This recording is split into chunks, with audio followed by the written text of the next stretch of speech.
میرا یہ ارادہ ہے کہ آج اس نشست میں کربلا کا جو واقعہ ہے اصل اس واقعے کو تھوڑا سا بیان کر دیا جائے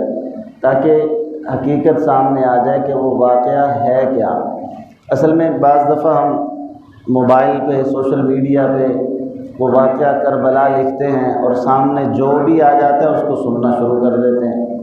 اور پھر وہ جو سناتا جاتا ہے ہم اس کو سنتے جاتے ہیں اور اس کو اس واقعے کا حصہ سمجھنے لگ جاتے ہیں۔ میں نے یہاں تک کہ سنا کہ بعض لوگوں نے یعنی اس واقعہ کربلا کے اندر شادیاں بھی کروائی ہیں اور مہندیاں بھی لگوائی، یعنی اتنا بڑا سانحہ اور اتنا بڑا ظلم اور بہت بڑی بربریت اس واقعے کے اندر شادی کا اور مہندی کا رچانا آدمی سوچ نہیں سکتا، تصور میں نہیں آ سکتا، لیکن من گھڑت باتیں اپنی طرف سے ڈال ڈال کے اس واقعے کو، اس کی شکل کو وہ خراب کر دیا گیا ہے۔ تو اس لیے میرا ارادہ ہے کہ ہم اس واقعے کو خلاصتاً سمجھ لیں کہ اصل واقعہ ہے کیا۔ حضرت امیر معاویہ رضی اللہ تعالیٰ عنہ جب ان کا انتقال ہونے لگا تو انہوں نے اپنے بیٹے یزید کو اپنی خلافت یا حکومت جو تھی وہ سپرد کی اور ولی عہد بنایا۔ یہاں پہ یہ بات یاد رکھنی چاہیے کہ یزید اس وقت جب حضرت امیر معاویہ نے یزید کو ولی عہد بنایا تھا اس وقت فاسق فاجر ظالم نہیں تھا۔ حضرت امیر معاویہ نے اس کی زندگی کو دیکھ کے کہ اس کے اندر ولی عہد بننے کی صلاحیت موجود ہے لہذا یہ ولی عہد بن سکتا ہے۔ اس وقت صحابہ کرام میں یہ بھی اختلاف چلتا تھا کہ ولی عہد ہونے کے لیے تقوی طہارت یہ زیادہ ضروری ہے یا ولی عہد بننے کے لیے اس کی صلاحیتیں جو سیاسی صلاحیتیں ہوتی ہیں ان کا زیادہ ہونا ضروری ہے۔ تو بعض صحابہ کرام یہ کہتے تھے کہ نہیں، سیاست بھی دین کا ایک حصہ ہے، تو تقوی طہارت سیاست سب کچھ ایک ہی چیز ہے، لہذا جو سب سے زیادہ تقوی طہارت رکھنے والا ہوگا اس کو ولی عہد بنایا جائے۔ لیکن بعض صحابہ کرام کی یہ رائے تھی کہ نہیں، جو سیاست کو، حکومت کو اور جو یہ معاملات ہیں حکومت کے ان کو زیادہ جانتا ہو اس کو ولی عہد بنانا چاہیے۔ اس اعتبار سے سیدنا امیر معاویہ رضی اللہ تعالیٰ عنہ نے یزید کے اندر یہ صلاحیتیں دیکھی تو فرمایا کہ اس کو ولی عہد بنا دیا جائے، اور ساتھ یہ بھی فرمایا کہ اگر باقی صحابہ کرام اس کے ہاتھ پر بیعت کر لیں تو اس کو ولی عہد بنایا جائے، یہ شرط تھی ساتھ۔ باقی صحابہ میں سے بہت سارے صحابہ کرام نے ولی عہد بننے کے لیے اس کے ہاتھ پر بیعت کی بھی اور بڑے بڑے صحابہ نے انکار بھی کر دیا،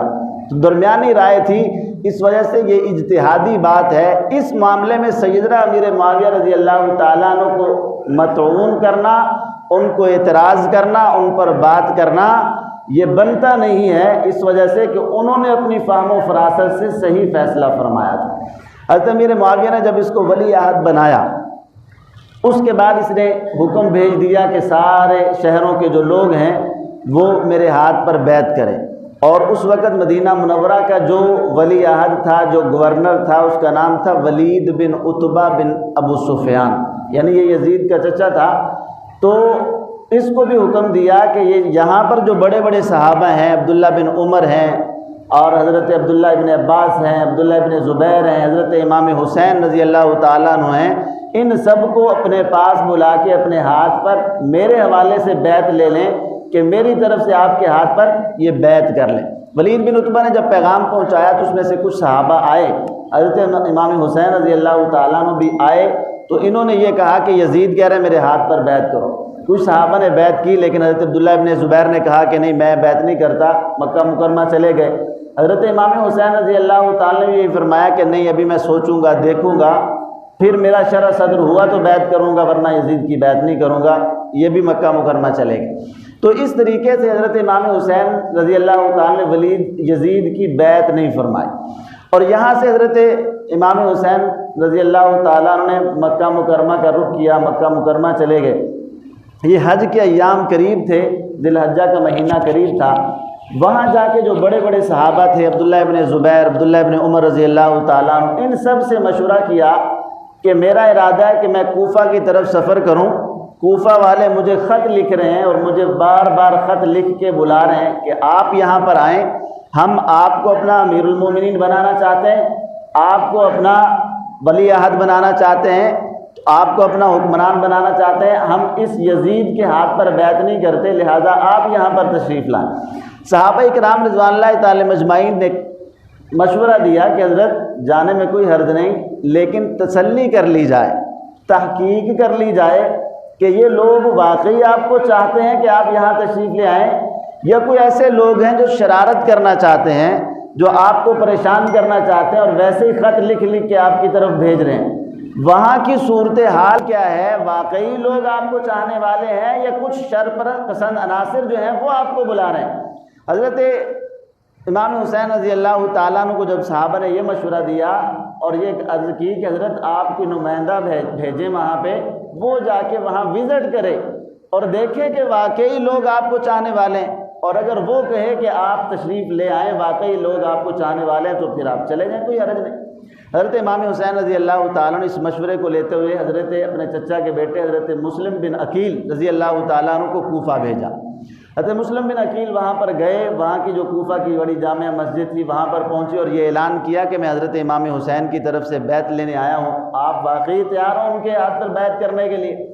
تو مورخین نے لکھا ہے کہ 40,000 لوگ کوفہ کی مسجد میں جمع ہوئے اور سب نے حضرت مسلم بن عقیل کے ہاتھ پر بیعت کر لی کہ ہاں ہم سارے کے سارے حضرت امام حسین کو چاہتے ہیں کہ وہ آئیں اور ہم ان کو امیر المومنین بنائیں۔ جب بیعت ہو گئی تو اس بیعت کا ذکر یزید کو پتہ چلا کہ وہاں پر تو مسلم بن عقیل آئے حضرت امام حسین کی طرف سے، اور انہوں نے تو بیعت لینا بھی شروع کر دی۔ تو مسلم بن عقیل نے یزید نے جو کوفہ کا گورنر تھا، پہلے والا گورنر جس کا نام حضرت نعمان بن بشیر رضی اللہ تعالیٰ عنہ صحابی رسول تھے، ان کو چینج کر کے دوسرا گورنر ابن زیاد لگا دیا۔ ابن زیاد اپنے ظلم میں، بربریت میں، فسق و فجور میں بڑا مشہور تھا کہ بڑا ظالم قسم کا گورنر ہے۔ جب اس کو لگایا تو لوگوں نے سمجھ لیا کہ یزید بھی اس بات میں راضی نہیں ہے کہ لوگ حضرت امام حسین کی بیعت کریں، اور یہ گورنر بھی اس وجہ سے آیا، اور گورنر نے آ کے مسجد میں کھڑے ہو کے اپنی تلوار نیام سے نکالی اور اس نے کہا کہ اگر تم حضرت امام حسین کی یا مسلم بن عقیل کی بیعت کرو گے تو پھر اس کا فیصلہ یہ تلوار کرے گی۔ اور اس کے بعد لوگوں نے پھرنا شروع کر دیا، یہاں تک کہ حضرت مسلم بن عقیل کو بھی ابن زیاد نے یہاں پر ہی شہید کروا دیا، اور لوگ چھپنا شروع ہو گئے، اور وہ جو پہلے انہوں نے عزم ارادے کیے تھے، جو خطوط لکھے تھے، وہ سارے وہاں کے وہاں رہے، اور سارے لوگوں نے حضرت امام حسین کی بیعت سے انکار کرنا شروع کر دیا، اور مسلم بن عقیل کا کسی ایک نے بھی ساتھ نہیں دیا ان کی حفاظت کی ہو یا ان کے کسی طریقے سے تسلی دی ہو کہ ہم آپ کے ساتھ ہیں۔ پہلے سب کچھ کرتے رہے، لیکن ڈر کی وجہ سے، ابن زیاد کی وجہ سے، یزید کی وجہ سے سارے پیچھے ہٹ گئے۔ حضرت امام حسین رضی اللہ تعالیٰ عنہ وہاں سے سفر شروع کر چکے تھے، آپ کے ساتھ آپ کے خاندان کے لوگ تھے، 82 مورخین نے لکھا ہے 82 کے قریب افراد تھے، اس میں مرد بھی تھے، عورتیں بھی تھیں، اس میں صحابہ کرام بھی تھے، صحابہ کرام کی اولادیں بھی تھیں، اس میں اہل بیت اطہار کے بھی 21 افراد موجود تھے۔ یہ قافلہ وہاں سے چل کے ایک مقام پر آ چکا تھا۔ یہاں پر جب رکا رات کو تو یہاں پر ابن زیاد نے ایک لشکر بھیجا جو پہلے آیا، اور اس میں حضرت عمر بن سعد جو وہ اس وقت صحابی رسول کے بیٹے تھے، وہ آئے ایک لشکر لے کے، اور انہوں نے کہا کہ یزید اور ابن زیاد آپ کے یہاں آنے پر راضی نہیں ہے، لہٰذا آپ یہاں پر ہی رہیں، یہاں پر ٹھہر کر اپنا کوئی فیصلہ کر لیں کیا کرنا ہے، آگے نہ آئیں، آپ کے لیے حالات اچھے نہیں۔ حضرت امام حسین رضی اللہ تعالیٰ نے فرمایا کہ نہیں، میں فیصلہ کر کے آیا ہوں، اب تو میں آگے جاؤں گا، اگر آپ ویسے مجھے تنگ نہ کریں تو مجھے آپ یزید کے پاس جانے دیں، میں براہ راست اس سے بات کر لوں گا، براہ راست اس سے فیصلہ کر لوں گا کہ کیا کرنا ہے، اور اگر آپ یہ کہیں کہ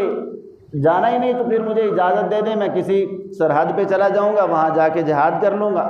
اور اگر یہ بھی نہیں تو میں واپس چلا جاتا ہوں۔ اسی دوران ابن زیاد نے ایک اور بہت بڑا لشکر،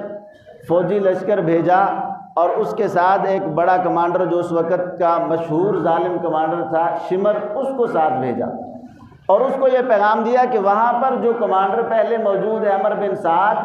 اس کو معزول کر دیا جائے اور اب اس کے بعد سارے اختیارات آپ کے پاس ہیں، آپ جو فیصلہ کریں وہ ہمیں قبول ہے۔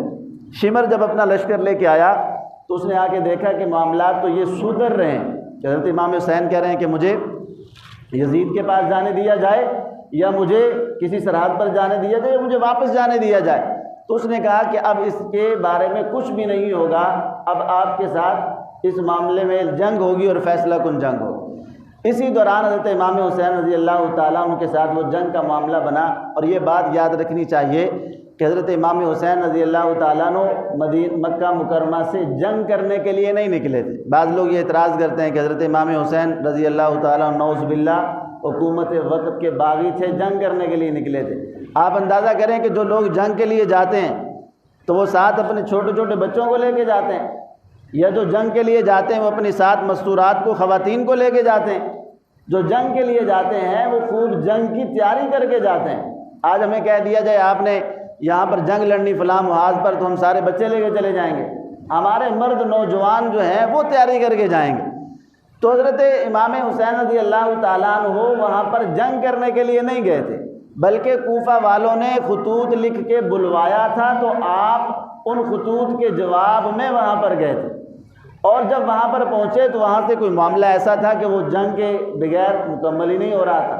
لہذا شمر نے ابن زیاد کے حکم پر کہا کہ اب تو یہاں پر لڑنا پڑے گا، لڑائی کا ہی فیصلہ ہوگا۔ حضرت امام حسین رضی اللہ تعالیٰ نے فرمایا کہ ہمیں ایک دن کی مہلت، ایک رات کی مہلت دی جائے۔ رات کو 9 محرم الحرام تھی، رات کو آپ نے اللہ کے حضور دعائیں مانگی، عبادات کی، اور اپنے گھر کے افراد کو، خاندان والوں کو، سب کو یہ وصیت کی، نصیحت کی کہ صبر کا دامن نہیں چھوڑنا۔ اللہ رب العزت کی طرف سے مصیبت آتی جو بھی آتی ہے تو بہرحال صبر کرنا ہے۔ بچوں کو بھی کہا، عورتوں کو بھی کہا، اور اپنے جو نوجوان تھے ان کو بھی کہا، اور اپنے جو خاندان کے لوگ تھے یا صحابہ کرام تھے ان سے یہ بھی درخواست کی کہ دیکھو آپ سب میری وجہ سے یہاں پر آئے ہیں، تو میں ایک کام کے لیے آیا تھا لوگوں کے خطوط کے جواب میں کہ لوگ مجھے امیر المومنین بنانا چاہتے ہیں۔ اب معاملہ وہ ختم ہو چکا ہے، اب وہ معاملہ جنگ میں بدل رہا ہے، لڑائی میں بدل رہا ہے، تو لہذا میری طرف سے آپ سب کو اجازت ہے، جو جانا چاہیں وہ چلے جائیں۔ کہیں ایسا نہ ہو کہ میری وجہ سے تمہیں کوئی تکلیف پہنچے، تم میں سے کوئی شہید ہو جائے، کسی کو زخم لگے۔ تو جس مقصد کے لیے ہم آئے تھے وہ مقصد ختم ہو گیا، جو بھی جانا چاہے، مجھے کسی پر ناراضگی نہیں،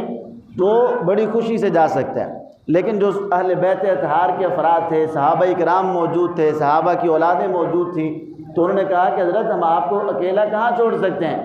ہم اگر آپ کا لہو بہے گا تو آپ سے پہلے ہماری گردنیں کٹیں گی، پھر آپ کی باری آئے گی۔ تو سارے صحابہ کرام کی اولادیں، اہل بیت اطہار آپ کے ساتھ ویسے کے ویسے کھڑے رہے، اور ایک بچہ تک بھی اس قافلے سے واپس نہیں آیا۔ اگلے دن صبح ہوئی تو جنگ شروع ہو گئی، اور جو ظالم تھے اس طرف بہت بڑا لشکر تھا، ہزاروں کا لشکر تھا،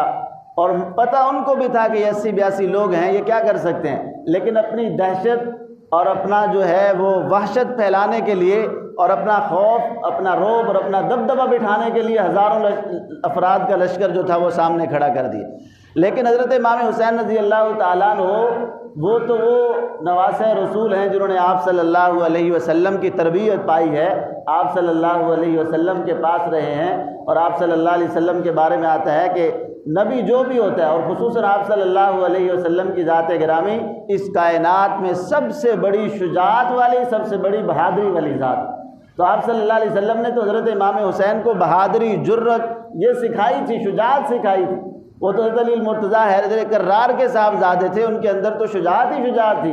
تو وہ کسی حوالے سے ڈرے نہیں، پیچھے نہیں ہٹے، اور یہ فرمایا کہ اگر اللہ اسی طرح ہی میری موت ہے تو میں اس پر راضی ہوں۔ تو اگلے دن جب 10 محرم الحرام کا دن ہوا اور ان ظالموں نے حملہ کیا، تو آپ کے خاندان میں سے لوگ جو نوجوان تھے آگے بڑھنا شروع ہوئے، اور ایک ایک آدمی گھوڑے پہ جاتا اور ان کا مقابلہ کرتا۔ اسی دوران وہ جو پہلے ایک آدمی آیا تھا، حر بن یزید، وہ جو آپ کے مقابلے میں آیا تھا، لیکن جب اس نے یہ ساری صورتحال دیکھی کہ یہ شمر اور ابن زیاد تو امام حسین کو قتل کرنا چاہتے ہیں، شہید کرنا چاہتے ہیں، میرا تو یہ معاملہ نہیں تھا، میں تو اس وجہ سے آیا تھا کہ معاملہ سلجھ جائے۔ تو انہوں نے آ کے حضرت امام حسین رضی اللہ تعالیٰ عنہ سے معذرت کی، معافی مانگی کہ میں اس نیت سے نہیں آیا تھا، اگر ان کا معاملہ غلط ہے، ان کا مقصد غلط ہے، یہ ان کی نیت خراب ہے، تو میں آج کے بعد ابھی سے آپ کے لشکر میں آتا ہوں اور آپ کے ساتھ خون کے آخری قطرے تک لڑتا رہوں۔ اور اسی طرح حر بن یزید جو تھے وہ لڑے بھی، اور یہاں پر یہ باپ، بیٹا اور بھائی تینوں حضرت امام حسین رضی اللہ تعالیٰ عنہ کے لشکر کے اندر ہی سب سے پہلے شہید ہونے والوں میں سے یہ ہیں، یعنی انہی میں سے لوگ آپ کے ساتھ آئے جو انہوں نے آپ کا ساتھ دیا۔ تو بہرحال انہوں نے حملہ کیا، حضرت امام حسین رضی اللہ تعالیٰ عنہ کے جو افراد